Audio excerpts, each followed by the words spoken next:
much easier. And then I will leave all the burden to Fatima, who was my former PhD student, now postdoc in our lab, to talk about nitrogen.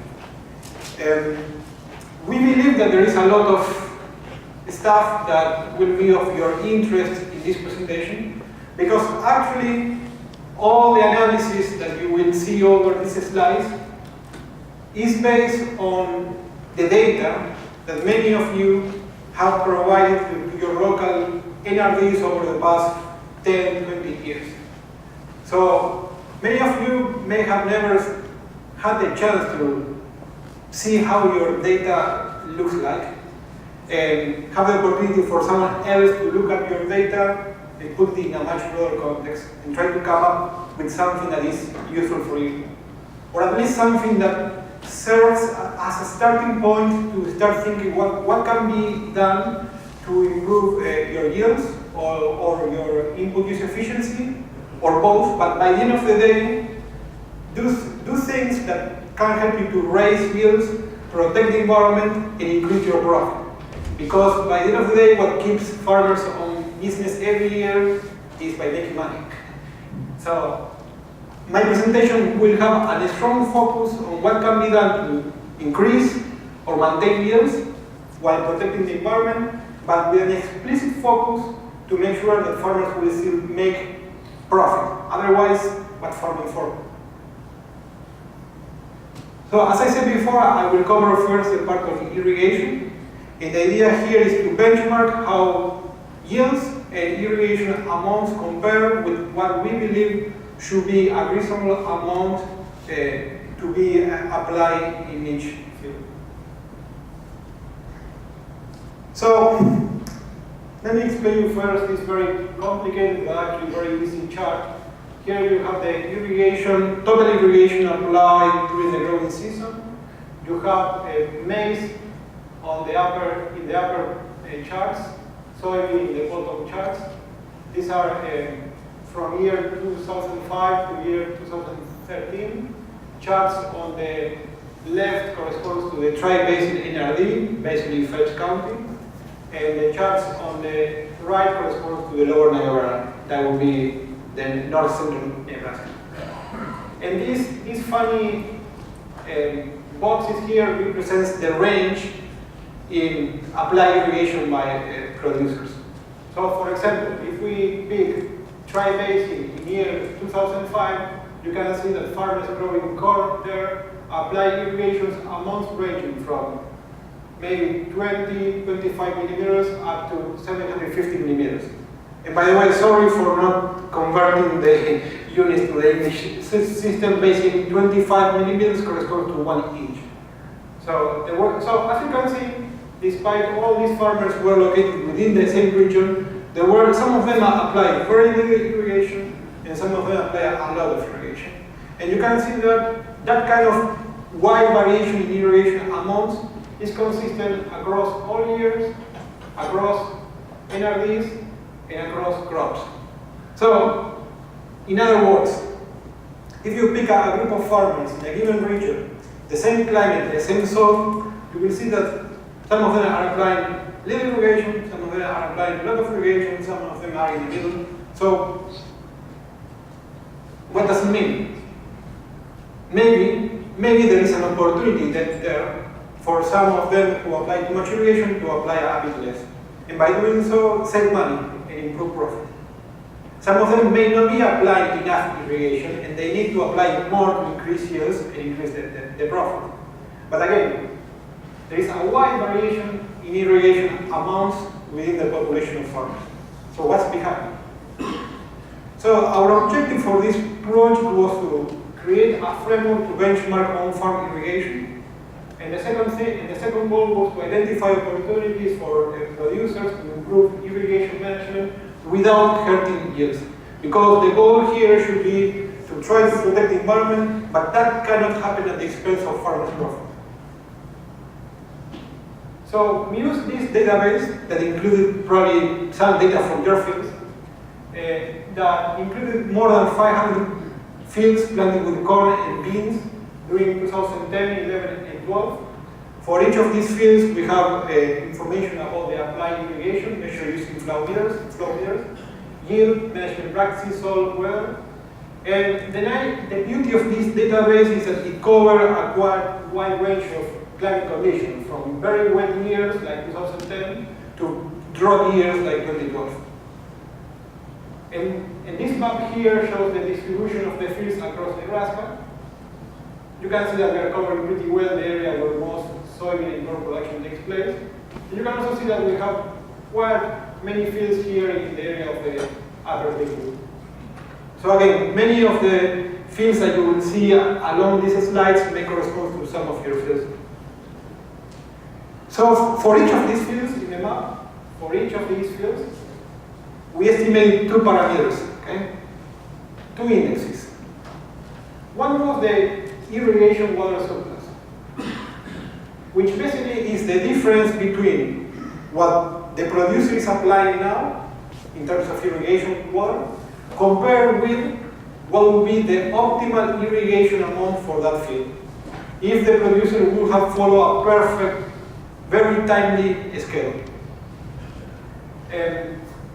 So, if the water surplus is less than 0, it means that there is a deficit. The farmer is applying less water than the crop needs. If the water surplus is similar, if the water surplus is 0, which means that the farmer irrigation is similar to the optimal irrigation, means that you're doing great. Now, if the water applied by the farmer is very, very much larger compared with the optimal irrigation, and there is a large water surplus, that means that probably there is an opportunity for that farmer to save some water, and by doing so, improve the profit. The second index that we estimated for each of these fields is something called the relative yield, which is basically how much of the yield potential for that field is actually achieved by the farmer. So if my potential is 300 bushels and the farmer is reaching 250 bushels, then the relative yield is 75%. The farmer is attaining about 3/4 of the potential productivity for that piece of land. So again, to recap here, we are estimating two metrics. One is the irrigation water surplus. So a large water surplus means that we are applying too much water in relation with the crop water requirement. And the relative yield. A high relative yield that means that you are very close to the potential, which is good. A low relative yield means that you are very well below from what you can potentially produce in that piece of land. And the next thing that we did was to put the two things in one diagram. So here you have the relative yield on the vertical axis and the irrigation water surplus in the horizontal axis. So again, if you are close to 100% here, that means that your output productivity is very close to the potential. If you are close to 0 for water surplus, that means that your irrigation is very close to the optimal irrigation. If you have a large water surplus, it means that we are applying probably too much irrigation compared with what the crop is. If we now divide this scheme into 4 regions, we can classify a given field depending where it falls in this diagram. So if your field falls in category A, it means that you have a very high yield and you are using the right amount of water. If you are in category B, it means that you are using the right amount of water, but somehow your yield is lower than what could be. Maybe because there is something wrong with the crop management. Maybe you are planting too late. Or maybe you are not applying enough nitrogen, or maybe you are applying too much, or maybe you are not applying phosphorus, or your density is too low. If you fall in category C or D, we are probably applying too much water compared with what the crop really needs. If you are in C, you are still getting very high yield, but if you are in category D, that means that you are applying too much water and you are reaching very, very low yields compared with what you can potentially reach on that piece of land. So this is, to me, a very interesting approach into these complex issues related with inputs, use, and productivity. Because any of you can come with your data and try to plug it into this framework. So if you fall in category B, well, first of all, if you fall in category A, then congratulations. You're doing great and you should be rewarded because of that. If you're in category B, then that serves as a starting point for you to start thinking what you can do to try to increase yield for the same amount of irrigation water that you're applying. That means you are doing great with irrigation, but you can do a bit better with crop management. Now, if you are in category C or D, that clearly means that you have room there for saving money to increase your profit by keeping the same yield with less irrigation water, or both. Try to increase yield and reduce irrigation simultaneously. So again, this is a very nice framework to understand where you are and what you can do to try to improve your productivity. So let's see now where the 500 fields that I showed you before, where all these fields fall relative to this framework. And here it is. Okay? So again, this is the relative yield as a percentage of the yield potential, and this is the irrigation water surplus. And as I say, 25 milliliters is roughly 1 inch. Again, categories A and B means farmers applying irrigation close to the requirements. Categories C and D, probably too much water. Category A and C, good yield. Categories B and D, productivity can be improved. So roughly you can, okay, so let's start with the good news, okay? It's Monday, so category A, good yields, good irrigation. 1 out of 3 producers, you know? That's very good, you know? 1 out of 3 producers are attaining very good yields and are applying the right amount of water.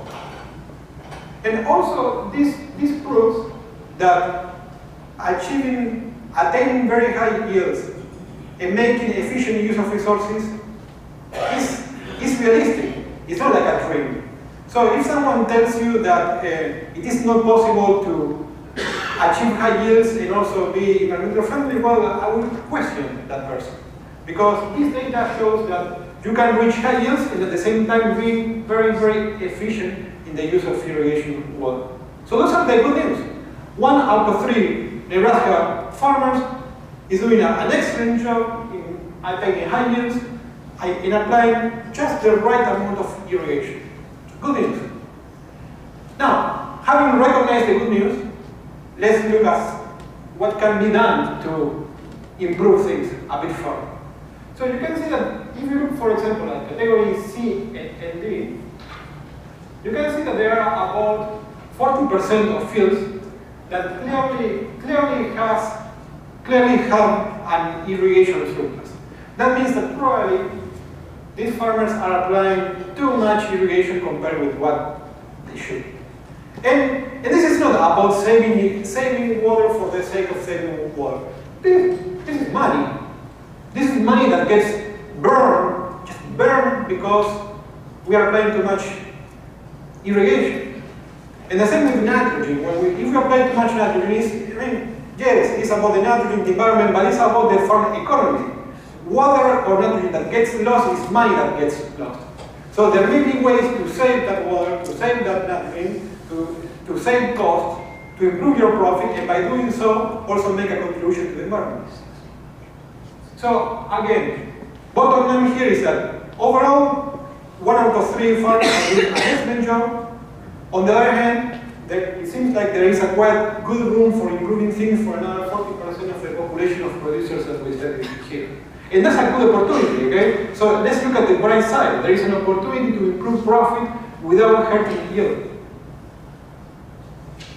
Because for these farmers here, there is very, very little risk in reducing the yield by moving from here to here. All right, so let's try to understand why. Why there are some farmers here, why there are some other farmers here.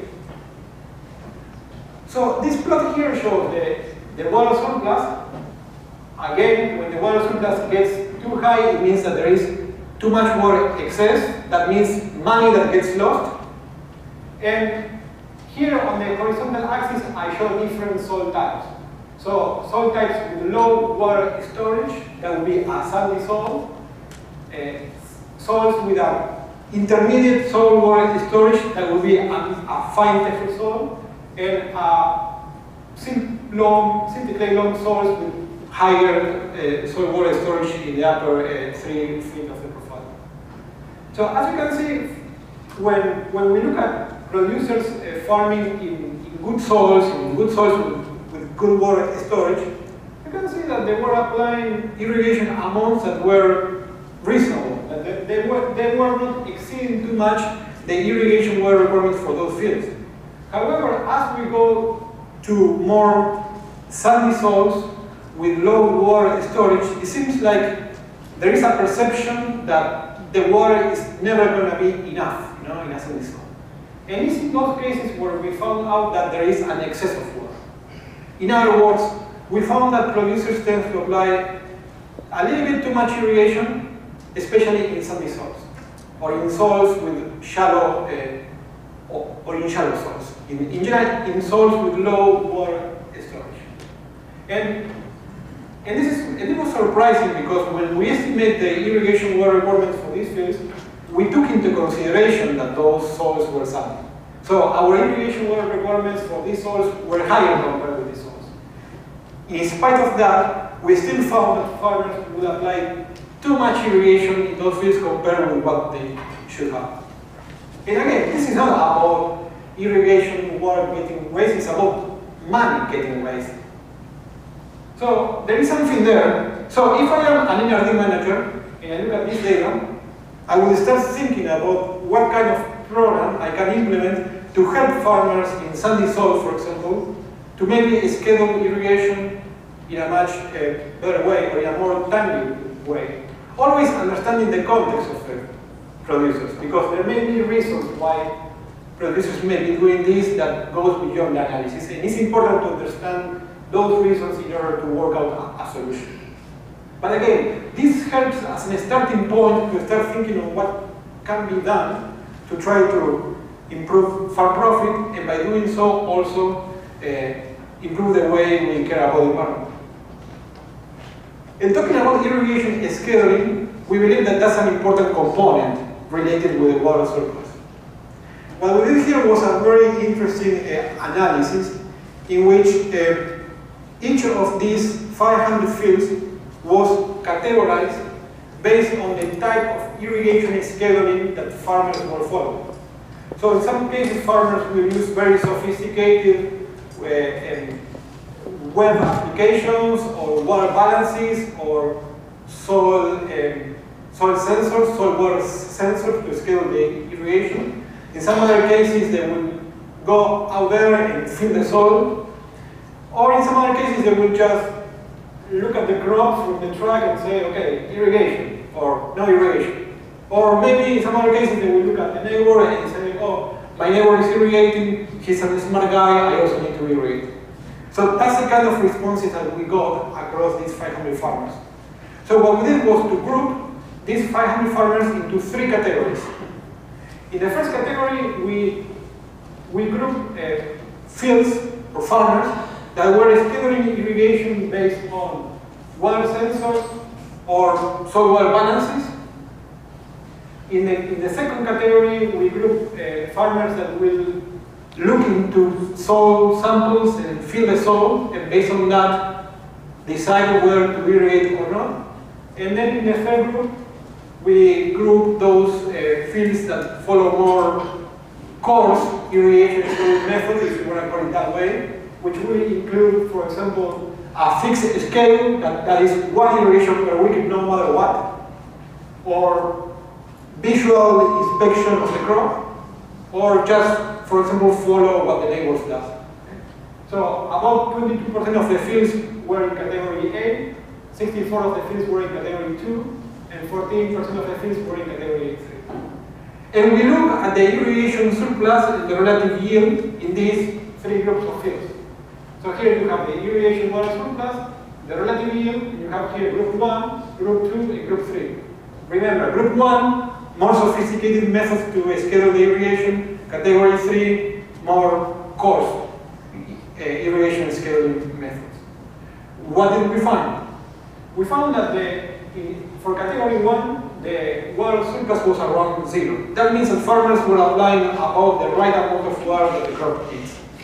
As we move to Category 2 and 3, you can see that there are more and more fields in which the actual irrigation applied clearly exceeded what the crop needed. Again, money wasted. Now, someone can tell me, well, yes, I apply more irrigation here, but I got more yield, so my profit is higher. Well, the answer is no. Because when we look at the relative yield for the 3 categories of fields, we found out that there was no yield difference. Okay? So the yield was the same across the 3 categories of farmers or fields, with the difference that these farmers were applying too much water compared with these farmers. So as expected, the profit of these farmers was much higher compared with the profit of these other farmers. And again, we are not talking here about technology that is very costly or too much labor intensive, so it cannot be applied. We are talking about a very simple software balance made by hand. So we're talking about proven simple agronomy that can eventually help you to save irrigation water, get to the same yield level, and by doing so, increase your profit. So,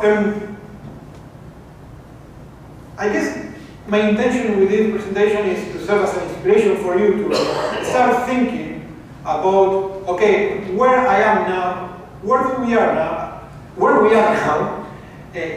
with my irrigation compared with the yield that I'm getting, and eventually try to put yourself into that framework with the A, B, C, D, and try to think what you can do to increase your profit.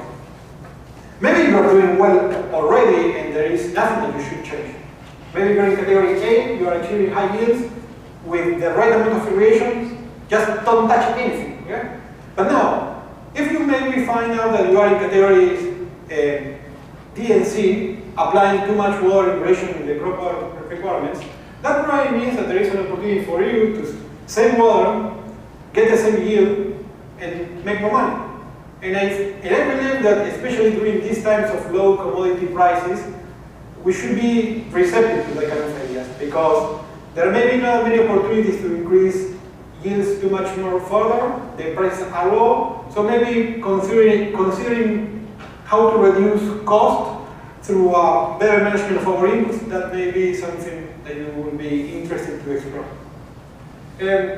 So anyway, we believe that this framework that we propose is a good tool for you to benchmark yourself in terms of how you're using irrigation to produce yield and to make money, because that's what we are here for.